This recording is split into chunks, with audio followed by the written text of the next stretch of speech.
Hello student, आज के B Ed second year के क्लास में हम पब्लिक एडमिनिस्ट्रेशन के अंतर्गत एक टॉपिक ले रहे हैं जिस पर चर्चा करेंगे और उस टॉपिक का नाम है प्रशासन के तत्व या लक्षण। प्रशासन के जो तत्व होते हैं मुख्य रूप से प्रशासन के 10 तत्व माने जाते हैं। हम उन पर क्रमानुसार रूप से चर्चा करेंगे।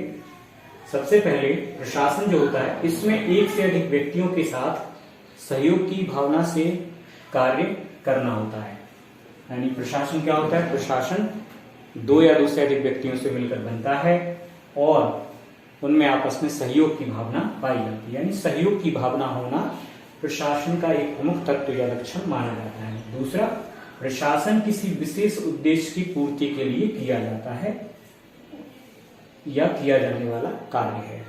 तो इसमें एक दूसरी महत्वपूर्ण बात है कि विशेष उद्देश्य की पूर्ति, ठीक है, प्रशासन के द्वारा होती है। तीसरा एक प्रमुख तत्व है प्रशासन का कि प्रशासन के अंतर्गत एक सामूहिक आवश्यकता की उद्देश्य की प्राप्ति के लिए ही कोई कार्य किया जाता है। सामुदायिक उद्देश्य की प्राप्ति के लिए या सामुदायिक आवश्यकता की प्राप्ति के लिए उद्देश्य के रूप में कोई कार्य किया जाता है। चौथा है प्रशासन संगठित होकर कार्य करना है। यानी प्रशासन के अंतर्गत आपको संगठित रहना है सबसे पहली बात, और कोई भी संगठन इसका प्रमाण माना जा सकता है उदाहरण के रूप में। इसके बिना वह अपने उद्देश्य में सफल नहीं हो सकता है। अगर बहुत सारे व्यक्ति हैं वो संगठित रूप से मिलजुल कर कार्य नहीं करते हैं, संगठन के रूप में कार्य नहीं करते हैं, तो वो अपने उद्देश्य की प्राप्ति में कभी सफल नहीं होंगे। प्रशासन कहता है कि प्रशासन करने वाले व्यक्ति के पास अधिकार होना चाहिए। यानी कि जो भी व्यक्ति प्रशासक के रूप में कार्य कर रहा है उसे अपने कुछ कार्यों को करने के लिए अधिकारों की भी आवश्यकता होती है, ताकि वो अपने से निचले कर्मचारी, अपने से उच्च कर्मचारी के साथ सहयोग की भावना से कार्य कर सके। तो अगर किसी व्यक्ति के पास, मान लीजिए कि एक व्यक्ति है, प्रशासनिक अधिकारी है, और उसके पास रविवार को अवकाश करने की शक्ति नहीं है, तो क्या वो रविवार को अवकाश रख पाएगा अपने कार्यालय में? नहीं रख पाएगा। आप देख रहे हैं कि आजकल बैंकों में शनिवार और रविवार को अवकाश रखा जाता है।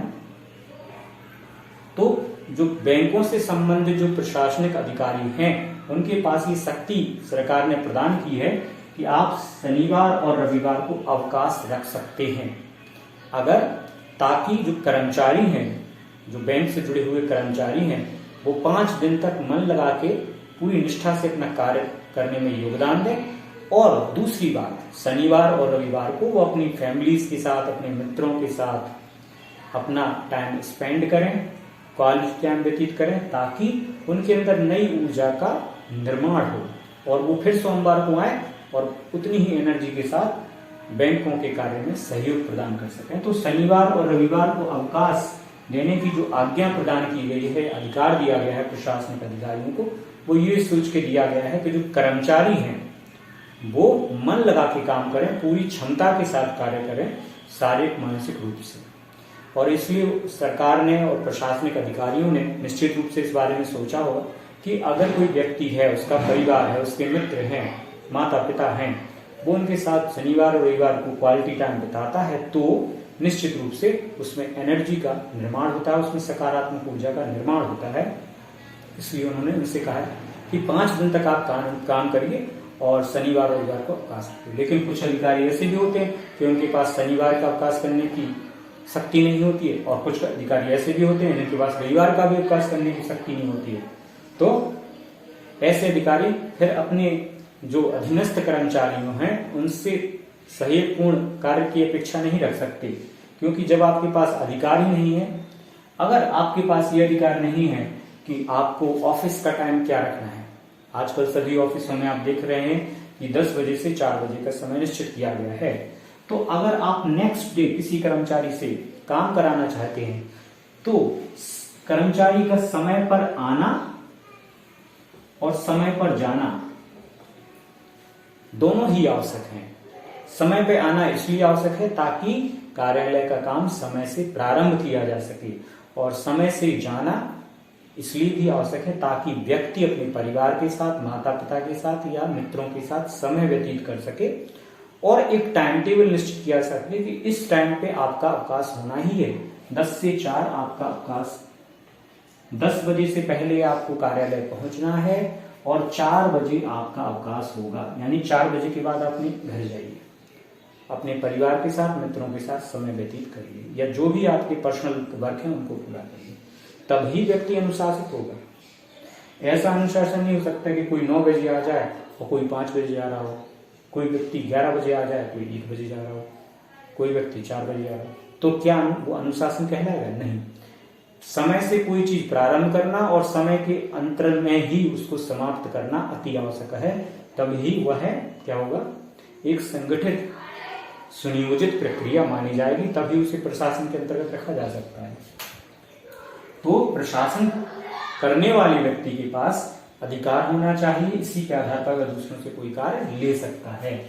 प्रशासन का जो प्रयोग है विशाल और व्यापक है और औपचारिक संगठनों के रूप में इसका उपयोग किया जाता है प्रशासन के शब्द का, जैसे किसी महाविद्यालय का प्रशासन, किसी विश्वविद्यालय का प्रशासन, किसी चिकित्सालय का प्रशासन, कोई रेलवे प्रशासन जैसे इत्यादि। ठीक है, तो इन सभी को क्या प्रशासन के अंतर्गत ही रखा जाता है। तो इन सब चीजों से निकल के प्रशासन के कुछ लक्षण हमारे सामने आते हैं। एक, कि प्रशासन एक संगठन है, सबसे महत्वपूर्ण बात। 2, प्रशासन एक सामूहिक क्रिया है जिसमें बहुत सारे लोग मिलजुल के काम करते हैं, सामूहिक भावना से काम करते हैं। 3, प्रशासन एक सामूहिक लक्ष्य की प्राप्ति का साधन है, यानी सभी लोगों का एक निर्धारित लक्ष्य होता है जिसके प्रति सभी लोग अपना समर्पित भाव से अपनी जो दायित्व है उसका निर्वहन करते हैं।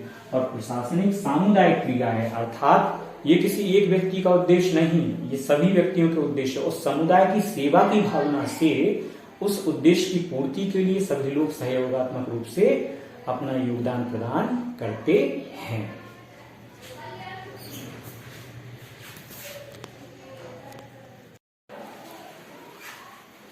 तो इस तरह से हम समझते हैं कि प्रशासन जो है, प्रशासन को किस अर्थ में लिया जाना चाहिए। सबसे पहले तो प्रशासन को एक संगठन के रूप में लिया जाना चाहिए कि प्रशासन एक संगठन है, ऑर्गेनाइजेशन है। ठीक है, दूसरी बात महत्वपूर्ण है कि प्रशासन क्या है, प्रशासन एक सामूहिक क्रिया करने का साधन है। एक कोई भी सामूहिक क्रिया की जाती है तो प्रशासन के अंतर्गत रखी जाती है। तीसरी जो महत्वपूर्ण बात है, प्रशासन सामूहिक लक्ष्य की प्राप्ति का साधन है, अर्थात प्रशासन के अंतर्गत कोई भी सामूहिक लक्ष्य निर्धारित किया जाता है। और चौथी महत्वपूर्ण बात है कि प्रशासन सामुदायिक क्रिया है, यानी इसमें सामुदायिक आवश्यकताओं को ध्यान में रखकर कोई लक्ष्य निर्धारित किया जाता है। व्यक्तिगत लक्ष्य नहीं प्रशासन के अंतर्गत रखे जाते हैं, बल्कि सामुदायिक भावना, सामुदायिक आवश्यकता के अंतर्गत एक काम किया जाता है, तब वो प्रशासन के अंतर्गत आता है।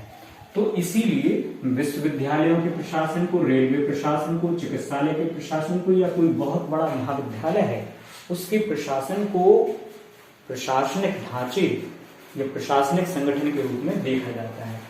और इसकी सबसे महत्वपूर्ण बात यह है कि इसमें जो भी व्यक्ति काम करते हैं वो सहयोग की भावना से काम करने वाले होते हैं, अर्थात उनमें एक दूसरे के प्रति विरोध, पक्षपात, पक्ष विपक्ष की भावना नहीं होती है, बल्कि एक दूसरे का सहयोग करने की भावना पाई जाती है, निष्ठा की भावना पाई जाती है, क्योंकि उनका लक्ष्य क्या होता है, सामूहिक लक्ष्य होता है कि ये हमारा लक्ष्य है और सभी लोग उस लक्ष्य को प्राप्त करने के लिए काम करने वाले होते हैं।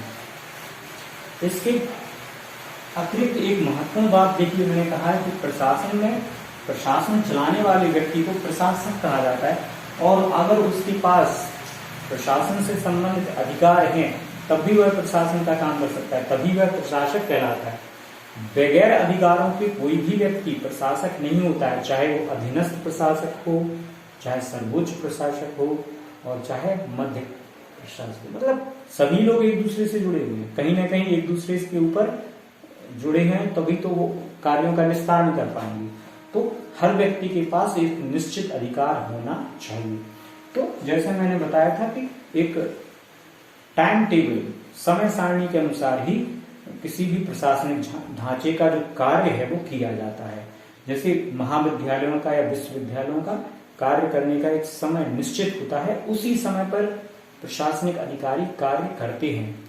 हाँ, अगर कोई विपरीत परिस्थिति आ जाए, कोई संकट की स्थिति आ जाए, तो प्रशासनिक अधिकारियों को बुलाया जाता है, लेकिन जो एक दैनिक कार्य है उसकी एक निश्चित समय सारणी होती है, उसी समय पर ही वह कार्य निर्धारित कर दिया जाता है कि ये काम इस इतने बजे शुरू किया जाएगा और इतने बजे इसको समाप्त करना ही है, ताकि अगले दिन के लिए आप फिर से कोई नया काम करने के लिए सजग रूप से तैयार रहें, तत्पर रहें।